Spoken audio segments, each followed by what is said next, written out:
प्रसिद्ध हास्यकलाकार, लेखक व अभिनेता सागर कारंडे यांची लाखो रुपयांची फसवणूक करणाऱ्या एका आरोपीला ठाण्यातून अटक करण्यात आली आहे. देशासह राज्यभरात सायबर फसवणुकीचे प्रमाण दिवसेंदिवस वाढत आहे.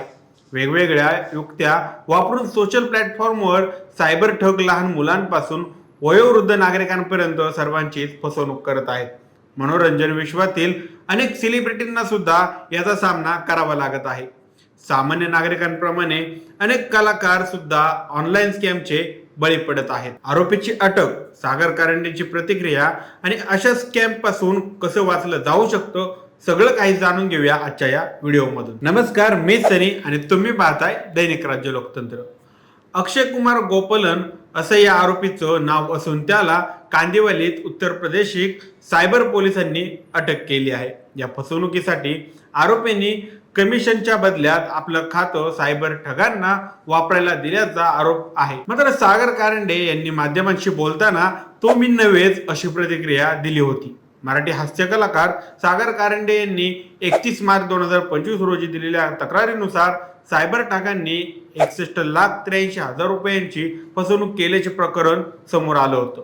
या प्रकरणाची संपूर्ण माहिती हे पोलिसांनी दिलेली होती. या प्रकरणी कांदिवली येथे सायबर पोलीस ठाण्यात उत्तर विभागात गुन्हा नोंदवण्यात आला होता. 3 अज्ञात व्यक्तींविरोधात मुंबई सायबर पोलिसांकडून गुन्हा दाखल करण्यात आला होता. पोलीस या प्रकरणी विविध पथकामार्फत तपास करत आहेत. गुन्हा दाखल झाल्यानंतर प्रकरण सर्वांसमोर आलं आहे. यावर प्रतिक्रिया देताना काही माध्यमांनी त्यांना या प्रकरणाने विचारलेल्या प्रश्नांवर त्यांनी उत्तर देणं टाळलं. ते म्हणाले की हे सगळं फेक आहे. सागर कारंडे नावाचा एकच माणूस नाहीये, खूप आहेत. सर्च केलं तर खूप दिसतील तुम्हाला. माध्यमांमध्ये जे येतंय ते त्यांचं काम आहे, ते त्यांना करू दे. आपल्याला काय करायचंय, अशी प्रक्रिया त्यांनी दिली आहे. पोलीस FIR मध्ये नोंदवलेल्या माहितीनुसार 31 मार्च 2025 रोजी अभिनेता सागर कारंडे यांनी दिलेल्या तक्रारीनुसार इंस्टाग्राम लाईकच्या बदल्यात पैशाचे आमिष दाखवून फसवणूक करण्यात आली. विश्वास संपादन करण्यासाठी आरोपीने कारंडे यांच्या खात्यात काही पैसे देखील पाठवले. त्यानंतर टप्प्याटप्प्याने पैसे उकळून अभिनेत्याची फसवणूक झाली, असं FIR मध्ये नमूद आहे. पोलिसांनी दिलेल्या माहितीनुसार ही घटना फेब्रुवारी महिन्यात घडली असल्याचं कारंडे यांनी आपल्या तक्रारीत म्हटलं आहे.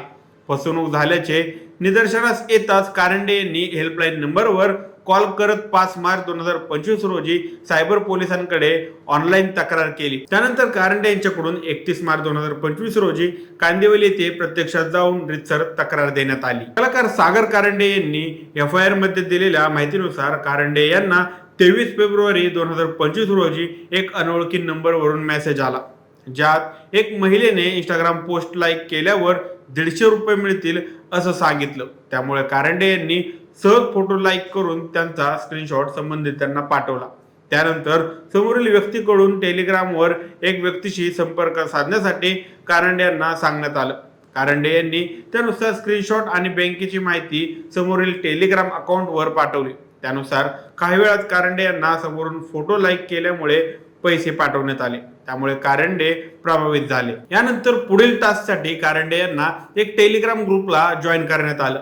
त्यामध्ये नवीन टास्क कारंडे यांना देण्यात आलं. तोही टास्क कारंडे यांनी पूर्ण केल्यानंतर 10 वेळा 11,000 रुपये त्यांना देण्यात आले. पुढे कारंडे यांचा या टास्कवर विश्वास बसला. पुढे मात्र हे काम सुरू ठेवण्यासाठी पैसे गुंतवावे लागतील. त्यांचे अतिरिक्त 30% कमिशन आणि लाईक केल्याचा वेगळा मोबदला वॉल्टरवर जमा होईल असं सांगण्यात आलं. त्यानुसार कारंडे यांनी सुरुवातीला काही रक्कम भरली. याबद्दल कमिशन व मोबदला सायबर गुन्हेगारांनी उघडलेल्या वॉलेटवरून दिले आणि ते त्यानुसार अकाउंटवरून दिसत देखील होते. सुरुवातीला सागरने 27 लाख रुपयांची गुंतवणूक विविध खात्यातून केली. त्यानुसार परतावा देखील वॉलेटमध्ये दाखवला गेला. त्याच वॉलेटमधील पैसे कारंडे यांनी काढण्याचा प्रयत्न केला, मात्र टास्क पूर्ण झाल्यावर ते मिळतील असे समोरून सांगण्यात आले. त्यानंतर कारंडे यांच्याकडून आणखी 19 लाख रुपये व त्यावर 30% कर असे एकूण 61,83,000 रुपये भरून घेतले. मात्र 30% कर चुकीच्या खात्यात गेल्याचे सांगण्यात आलं आणि पैसे पुन्हा भरण्यासाठी सांगितलं गेलं. तेव्हा कारंडे यांच्या मनात शंका आली. हे सर्व प्रकरण 23 फेब्रुवारी पासून झालं ते 4 मार्च पर्यंत सुरू होतं, अशी माहिती FIR मध्ये नोंद आहे. पोलिसांनी दिलेल्या माहितीनुसार 4 मार्चला फसवणुकीबद्दल शंका आल्यामुळे कारंडे यांनी 5 मार्चला ऑनलाईन सायबर सेलकडे तक्रार केली.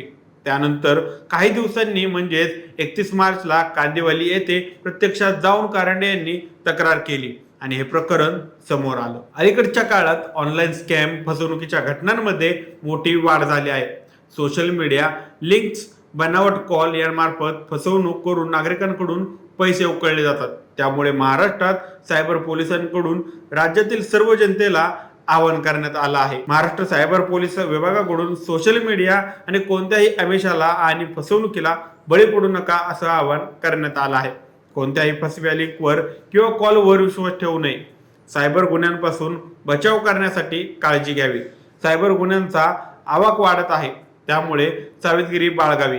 सायबर गुन्ह्यांपासून बचाव करण्यासाठी आपली माहिती कोणालाही देऊ नये किंवा कोणत्याही प्लॅटफॉर्मवर शेअर करू नये. डेबिट आणि क्रेडिट कार्डचा तपशील डार्क वेबवर विक्रीसाठी उपलब्ध नसेल याची खात्री करावी. ऑनलाईन व्यवहार करताना योग्य संरक्षणाची काळजी घ्यावी. तसेच सायबर गुन्ह्यांपासून बचाव करण्यासाठी पोलिसांची मदत घ्यावी. या माहितीबद्दल आता तुमची काय मते आहेत आम्हाला कमेंट करून नक्की कळवा आणि जर राज्य लोकतंत्र चॅनलवर नवीन असाल तर चॅनलला नक्की सबस्क्राईब करा. धन्यवाद.